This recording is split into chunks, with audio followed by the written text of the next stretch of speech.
I'm gonna break down a wholesale deal that we made $39,000 in profit and how the flipper made over $200,000 in profit. In today's video, you're gonna learn everything you need to know to wholesale real estate from A to Z. I'm gonna break it all down on this deal today. For some of you guys watching this video, you probably have no idea what wholesaling real estate even is. So I'm gonna break it down real quick. So if you already know, then just stay around for just about 30 seconds. So what wholesaling is you're gonna find a motivated seller that needs to sell their property for cash.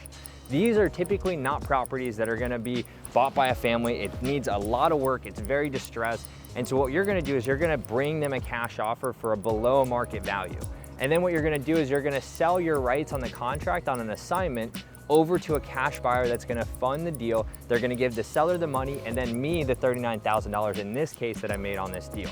So that's what wholesaling is in a nutshell. Let's go ahead and show you exactly how we got this deal. So what you wanna do is you always wanna be prospecting for new people that you can potentially do deals with. So you gotta think about a couple people that you might be able to do deals with. One of those might be realtors, they might be wholesalers, they might be sellers, they might be the B2B partnerships that are gonna bring you deals. In this case, we were prospecting for realtors in our local market and had this deal presented to us. We looked at the numbers, we knew the area very well, we've done multiple properties over there, so we knew exactly what we could pay for it, but we wanted to figure out what the condition was. So the next thing that we set up is an appointment to go out to the property and actually take a look at this deal. So we get an idea of what the roof needs, the AC, the whole interior of the house. I mean, this thing needed a lot of work. So what we did is we talked with the seller because they didn't want to put it on the market. They wanted to leave stuff behind. They needed help selling some stuff. We even helped them to even move stuff out of the property too. So the more value you can present to these sellers to give them the easiest way to sell their house, they'll be willing to take a discount because I get a lot of people that might throw a comment below, "No way you really bought that house for that much," or "Why would someone take that offer?" It's because they need to get out of this house and they might have a bunch of equity in the house or not quite frankly care about money at the end of the day either. So what we did is we presented this offer, they accepted after a couple of days of thinking about it, and then we went to go to market the property to our cash buyers. I'm gonna tell you exactly where we found this buyer and how we got the deal sold. So after we had our purchase and sale agreement on the property, what we need to do is we need to market this to our cash buyers. And this is where you can make a lot of money if you have the right buyers. So in this case, we found this buyer using another wholesaler. We told them, hey, shop it out to some of your buyers. This was a repeat client that they've worked with multiple times. They rolled up to the property in a Rolls Royce actually and bought this property all in cash. So it's cool when you get connected with some of these people is that you're gonna be surrounded by a lot of investors with a lot of money. So you need to figure out how to talk with them, how to get the right details,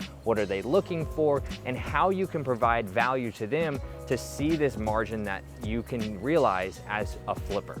So what we did is we went to that property with them. We told them about the roof, we told them about the AC, the windows age, any foundation issues, if any other major issues that could be wrong with the house. We also talked about the layout, the floor plan, what things might work well. Here's some comps that sold in the area that you could get the same price if you do this to the house. They looked at all of this, they took it all in, they talked with their contractors, and then they sent us an offer, and then they submitted non-refundable earnest money. What you don't want to do with these cash buyers is let them have an inspection period for multiple days, shopping you around, seeing if they want to say yes or no to the deal. These are investors, they know that they're in it for a quick buck, in and out, and if they want to make the money, they need to give you non-refundable earnest money. That's a non-negotiable for us. We won't do a deal unless we get non-refundable money. Now let's go ahead and go over the two contracts that I've talked about in this video so you guys can see exactly what we used and how we got this deal done with the correct paperwork. I also have two downloads that you guys can have below of our purchase and sale agreement and our assignment contract that you can get for free. So let's go ahead and get to the office. The first thing that you're gonna do once you're actually looking at the before photos of whatever house you get sent,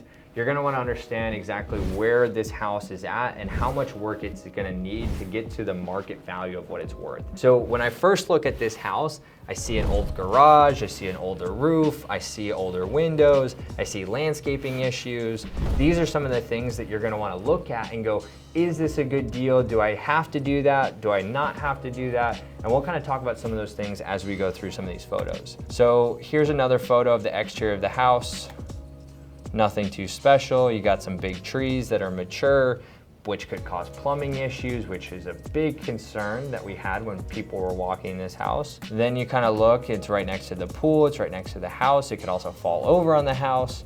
So we always take pictures of that. The pool looks good, but you can kind of see right over here You can see that the plaster's peeling. You can see some rust and some, it's an older pool. The tile's all older. The pool decking needs to be redone. The landscaping's very overgrown on this side too as well. So this is something I'm gonna budget when I'm doing my renovations. Even if I'm just wholesaling, I gotta take into consideration all these things that I gotta do, right? This is kind of like a little utility closet. This could be added square footage of maybe a laundry room that's not in the best place, or it's a really small laundry room, or maybe this is just added on square footage that you can take to as well. All this underneath, right? You can kind of see all of this is just peeling off. So these are things that I'm going through and I'm looking, I'm like, what needs to be done? Now that makes me question the roof a little bit more. So the kitchen's very closed off. We have dated cabinets, countertops, appliances, floors.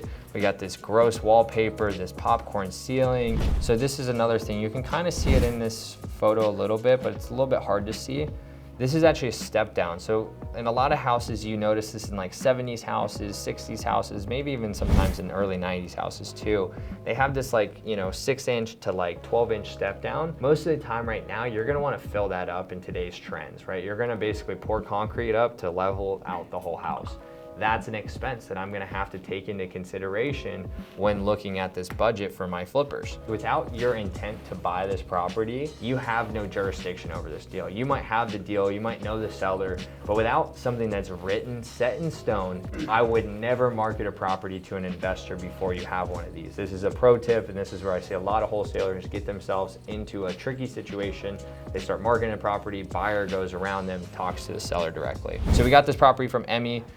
We have the consideration purchase price of $731,000. We had a deposit that needed to be made of $7,200 within 2 business days of being accepted.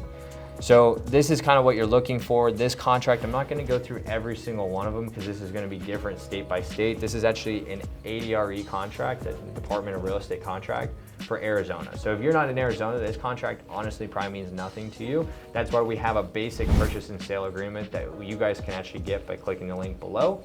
Let's go ahead and go over to the assignment because this is gonna be more standard for anyone that's doing business right now. When you're doing deals, you have the option to always just double close them or assign them. In this example, I actually decided to double close and use pass-through funds on this deal. So what that means in theory is basically I'm using the buyer's funds to pay off the seller, I'm buying it and then reselling it the same day, right? It's very similar to an assignment, but on an assignment contract, it's just all on the HUD and it's done that way. So this is basically what's kind of taking place on here. So I required the buyer to put up $10,000 non-refundable, right, with 0 days inspection.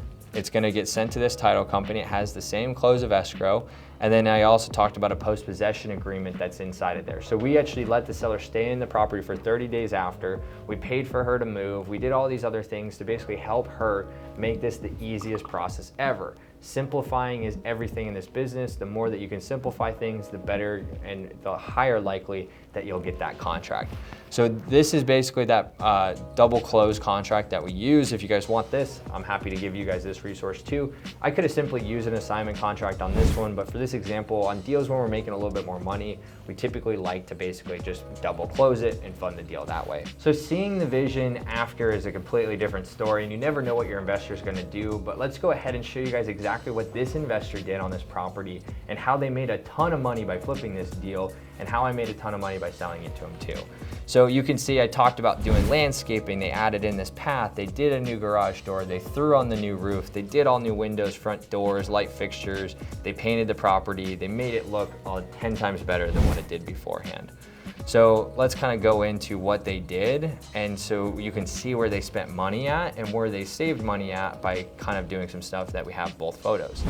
So you can see they redid all of the underneath on this. As you can see, that is a huge selling point because now it looks really clean. You don't have peeling stuff off of there. They did pavers on the front. They added some grass or some turf in there. They gave a little bit of a slider door with a front entrance, which wasn't there previously. And then they did a pivot shaped door, which is really expensive, but is very worth it on a luxury house. So here's some day photos. Kind of take a look. They absolutely killed this remodel. They added in this fireplace that's electric with some nice stone. I mean, something like this is only gonna cost you maybe $2,500 to $3,500 to do, believe it or not, and can make a really great feature wall. You can see they opened up that whole floor plan. So this is where the money came in. They had to run a beam across to basically open this up. So an older house like this, you're gonna have to run beams to open up floor plans, which is gonna cost maybe $10,000 to $20,000 depending on how large and how instrumental that beam is, plus permit issues and all these other things that they're gonna have to go through, right? They have some nice new cabinets in here, some beautiful countertops that are waterfall, amazing appliances, light fixtures, everything's on point here, right? I think this is a Viking stove and some other Wolf appliances, I think is what they chose. So these are just some of the things when you go inside of a property that could be a make or break on why someone wants to do the deal. So when I'm looking at this, I think they absolutely crushed this renovation and they did a great job. And if you guys are trying to flip houses, you should follow something similar if you're in the luxury point. Let's go over some other things that I haven't talked about yet in today's video that are gonna help you to wholesale deals and find more properties. Step number one, you gotta find a distressed property that you can locate that is in need of work like what I showed you guys. Step number two, you're gonna get a purchase and sale agreement on that property signed by the seller and yourself, and you're gonna then deposit the money to the title company to open up escrow. Step number three, you're gonna start marketing it to buyers, you're gonna talk to other wholesalers, maybe even other realtors to help sell your deal. And then you're gonna find a buyer, and typically the buyer's gonna wanna walk the property before going on hard earnest money. Step number four, what they're gonna do is they're gonna sign an assignment contract with you that I have below that you guys can get for free. And that's gonna be a binding contract with you and your buyer that's gonna get you paid. You're gonna then send that over to the title company, and title is gonna receive their wire for whatever amount or check that they're gonna drop off at title for their consideration. And step number five is follow up on the deal until it gets closed. So many people just put the deal in escrow, they forget about it, they don't check back into their buyer, they don't make sure that the hard money loan's ready, they don't make sure that the seller's still on track to move out. All these things can kind of get the deal really messy if you're not following up and staying consistent. So once you have a deal all complete with all these steps, you gotta make sure you're following up on it, keeping tabs on it, making sure that it's gonna get to the closing line. And then I guess step number six is that you're gonna get your check for that money that you're wholesaling the house for. So if you guys like content like this, make sure to subscribe, make sure to get those free resources that I talked about, and I'm looking forward to seeing you guys in the next video.